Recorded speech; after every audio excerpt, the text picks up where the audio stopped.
So in reality, stress is a stimulus and response reaction. Something happens and we have a reaction. For a lot of us, that can look like we had one deadline, now it's been changed.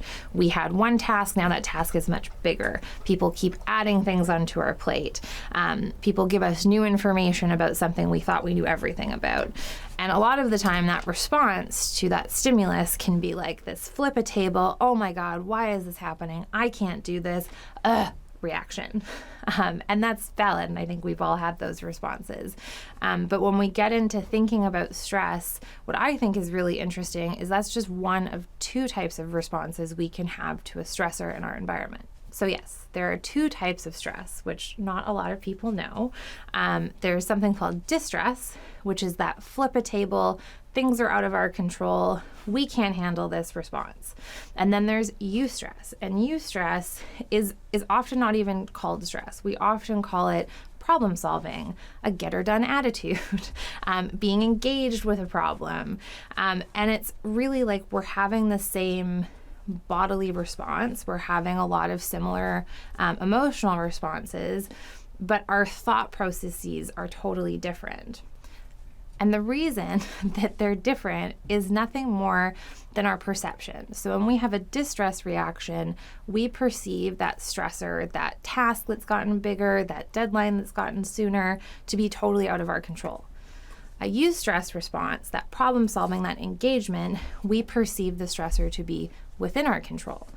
And those stressors can be very similar, they can be the same, the situations might be different, and those stressors may affect different people different ways. So the reason that some people respond one way to a stressor and some people respond other ways, that we can respond in different ways to different stressors at different times in our lives, is because of my favorite part of this talk, which is the brain is a lazy jerk. So let's go back a bit, or a long bit. So stress is an evolved response, right? When humans were first evolving and first roamed the earth, if a human encountered a saber-toothed tiger, I don't actually know if they lived at the same time, but let's say a human encounters a saber-toothed tiger. Those humans with a strong stress response would run, try to fight it, perhaps try and bribe it with food, do something to preserve themselves. Those with a poor stress response would probably be dead.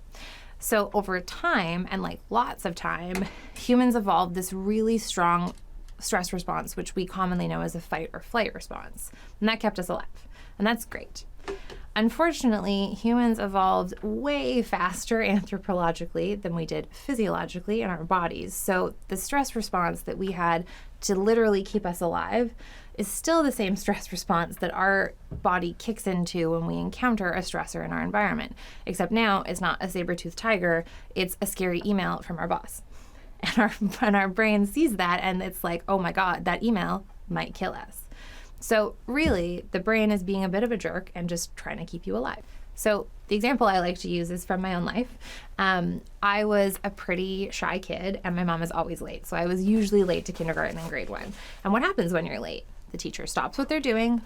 They ask, Sasha, why are you late?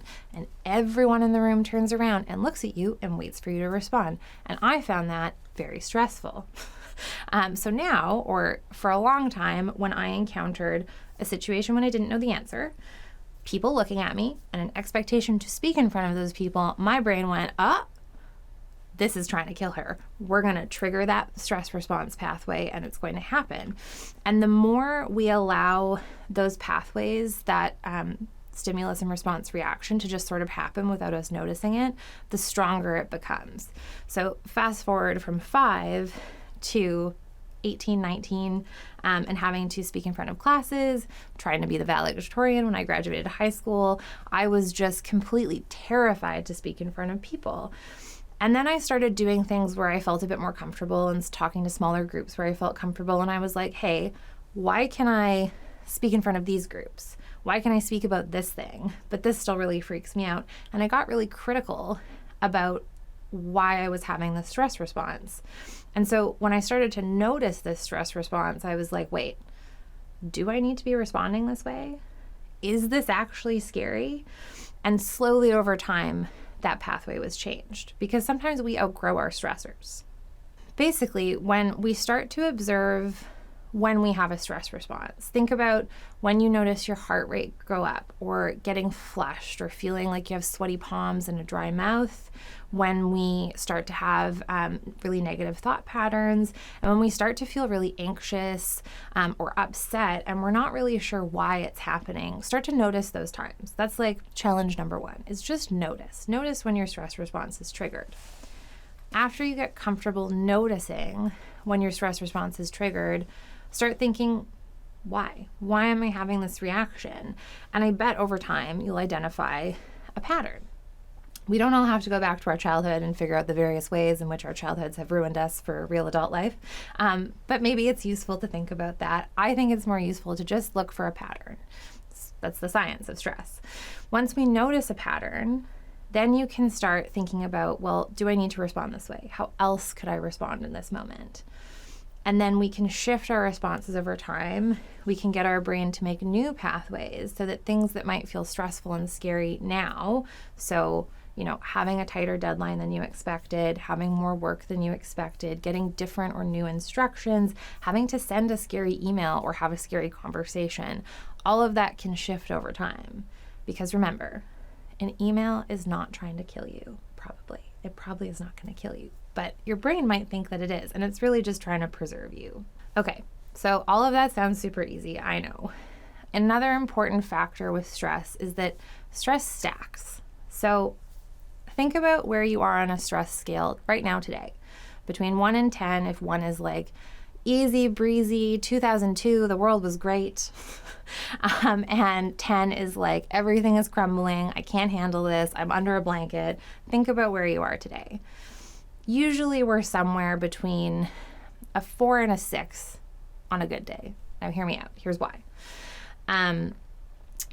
Let's say you wake up and you're at a 1. You've had a really great couple of weeks, you're feeling good, you get up, you get out of bed, you go to take a shower, and hot water's out. Now you're at maybe a 2. You go to make coffee, and you put all the coffee maker together, and it does that thing where coffee just goes everywhere except the pot. I hate that when that happens. So now coffee's everywhere. Now you don't have coffee. Now you're at like a 3.5. You go to grab the lunch you made, and oh my God, your spouse, your roommate, your partner, they've taken it. Now you're super annoyed, and you're at like maybe a 4.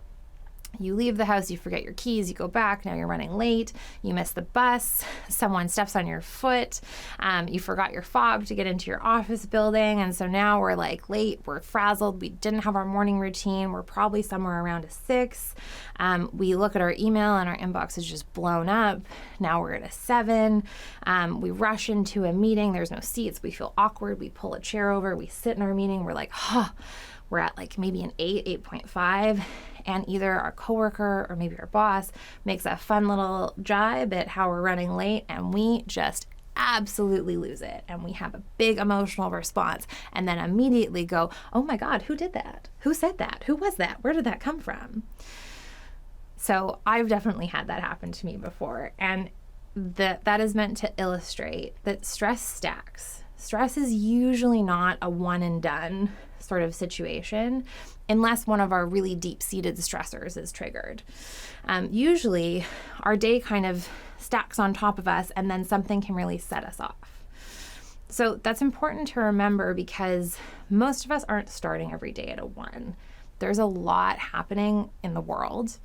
There's a lot happening in most people's personal lives. There's a lot happening in our interior lives. And so I think most people wake up every day at a 3 or a 4. And especially now in the past couple years, being at home, being isolated, being out of our regular routine, I think more people than they realize are waking up at a 5 or a 6 every day. And over time, that gets really exhausting for our body, and we can find we're getting into those emotional responses, those big snaps, more frequently. I've had a lot of people comment that I can't manage my stress like I used to. And I'm like, yeah, it's because we're all at a higher level. We're at a higher register of stress than we are used to being. And human beings are super adaptable, but no one needs to adapt to that much stress. Lots of information so far. We've got a stress response reaction. We've got pathways formed in our brain. We have these big stressors that are going to send us into that fight or flight response. So much information. It might be overwhelming, which is coincidentally our next topic. So When our stress stacks up like that, when we hit that 8.5, that 9, that 10, when we have those big emotional reactions, or when something really triggers us to go from that 3 to a 10 really fast, what's happening is we're actually getting out of stress and into overwhelm. So I talked about stress as these pathways that are triggered over time. And if we notice those pathways, we can start to shift them. And that's true. But when we get into those higher levels, when we get closer to overwhelm, when we are literally overwhelmed with stress, when our fight or flight response is in full action, we can't shift our pathways. Because what's happened in those moments is, let's say this is our brain. This like talky kind of hand. This is our brain. So normally our brain is run by our prefrontal cortex up here. It makes all our decisions. It tells us what to do. It's great. Underneath, in our thumb, that's our hypothalamus. That's our lizard. I call it our lizard brain, which might be insulting to lizards, but whatever. So our lizard brain is what evolved that fight or flight response. It regulates our breathing. It does a lot of basic functions, including the thing that keeps us alive, which is our stress response. So normally it's folded up under all the other layers of our brain. But when we are triggered, when we get into overwhelm, this happens. And now hypothalamus is running the show. And unfortunately, it can't make decisions, it can't change pathways. All it cares about is preserving our life. So when you're overwhelmed, it's important to remember that you're not in a place to make decisions. You're not in a place to change pathways. You're literally overpowered by the stress response. I know that sounds a bit scary. And it can be. And it's important to recognize when we're overwhelmed because it's also really bad for our body. So I like to break overwhelm into sort of 3 phases. Phase 1 of overwhelm. It's when we are in that real feeling that fight or flight. We have an elevated heart rate. We are angry. We're teary. We're anxious. We're having those big outbursts. It's a really up emotion. It's literally that fight or flight response. So that's when we're yelling at people. Phase 2 is when we start to get tired, because to be in a fight or flight response requires a lot of cortisol and stress hormones pumping through our body, keeping our heart rate elevated and keeping us on alert, and blood pumping around our bodies is kind of exhausting. So our body starts to get tired. So we might feel, in phase 2 of overwhelm, we might feel tired and foggy and unmotivated and lethargic. Some people might feel depressed as well. It's when you're having trouble getting out of bed. It's when you're sleeping and resting, but you don't feel very rested because your cortisol levels are still up. Your heart rate is still elevated. You are still stressed. Your body is just getting tired of being stressed. And a lot of people will oscillate between phase 1 and 2 and feel like they're recovering. But all that's happening is we're slowly climbing up and up until we get to phase 3, which is when we get into fainting, panic and anxiety attacks, and this idea of a shutdown. It's like when your laptop has just had it and it's like, no, I'm turning off right now. Your body is doing the same thing. It's like, I've been sending you signals. I've been up for a really long time. I've not been rested, and I'm done.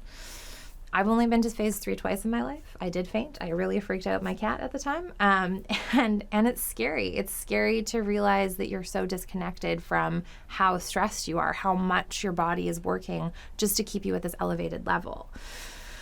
So what do we do? What do we do when we're in overwhelm? What do we do when we know that hypothalamus is running the show and we actually can't do anything about it? The first thing we're going to do is recognize when we're in overwhelm. So that could look different for everyone. Like I described, there's phase 1, 2, and 3. It's important to start to recognize your own individual stress response. It'll probably look like elevated heart rate, flushed, anxious, unable to gather thoughts, sweaty, all of these things that indicate our heart rate is up and we are on alert. And then it may look like the kind of more depressive version as well. So we want to recognize when we're in overwhelm. Step 1. Recognize it. Now, the temptation, as soon as you go, oh, I'm really overwhelmed, is immediately going to be, how are you so overwhelmed? Everyone else is doing this. Why are you like this? You can't handle anything. You're a piece of garbage. Because remember, the brain is a lazy jerk, and it is going to bully you the second you realize you're overwhelmed. It's just going to be the temptation. So my challenge is, when you recognize you're overwhelmed, do not do that. You say, oh, I'm really overwhelmed, and that's okay. immediately, and that's okay. Everyone gets overwhelmed. Every human being has a stress response. We all feel it. It's what has kept us alive. It's a common factor of humanity. So I'm overwhelmed, and that's okay. And then in that moment we realize we're overwhelmed, we're going to do something I like to call the hack to get back on track, because it's very pithy and easy to remember. We're going to do the hack to get back on track, which really is just regulating our physiological body. Or we can reverse it, but I'll do that after. So wherever you are right now, we are going to stop what we're doing. If you're listening to this like a podcast, that's okay, but put your pencils down. Stop what you're doing. Then you're going to put both feet flat on the floor, as I just did. You're going to put your hands at rest. If that feels weird and makes you go, why do I have these and what am I doing? And lots of questions about your arm, your limbs, you can lightly grip the edges of your chair. You're not clenching. We're not like trying to break the chair. We're just lightly gripping the edges of our chair or the couch, or just hands on your knees, something to put your shoulders at rest. Once you've done that, you're going to close your eyes. So everything we've done so far, when your feet are flat on the floor, it sends a signal to your brain that you're safe. If your feet are grounded, you can't run anywhere. When you're not doing anything with your hands like this, and they're at rest, you're not focused anywhere else. You're not expelling stress that way. So hands at rest. When your eyes are closed, you can't see a predator, you can't run, so you're telling your brain again, I'm safe. And then once your feet are flat, your hands are at rest, your eyes are closed, you're just going to take 3 to 5 deep breaths.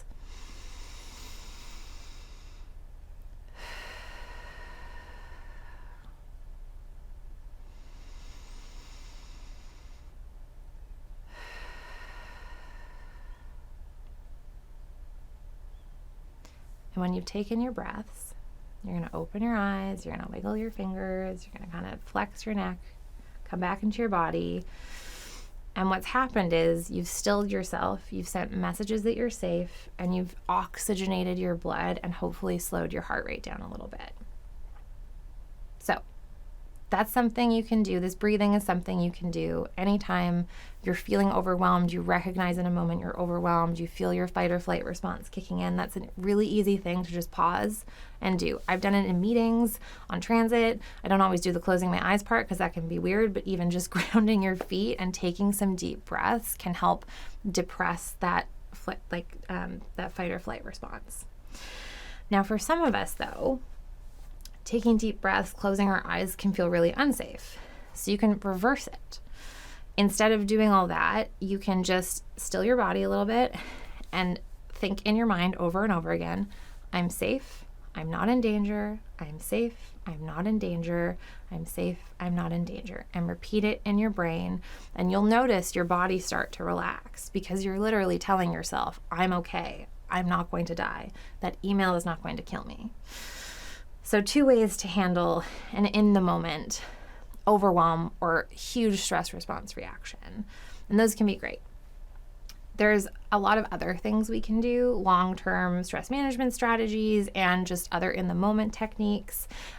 Counting everything that's orange you can see in the room. How many ceiling tiles are there? How many lights are on? That can help focus us in the moment. You can also do things like go for a walk, preferably outside. I know it sounds silly, but it actually really helps. So first of all, fresh air is great for humans. Who knew? And this crazy thing happens when humans see trees in real life. The same dopamine that when we see a baby is released. It's like seeing trees is good for us, which is great. So even like a 5-minute walk can do wonders for your stress.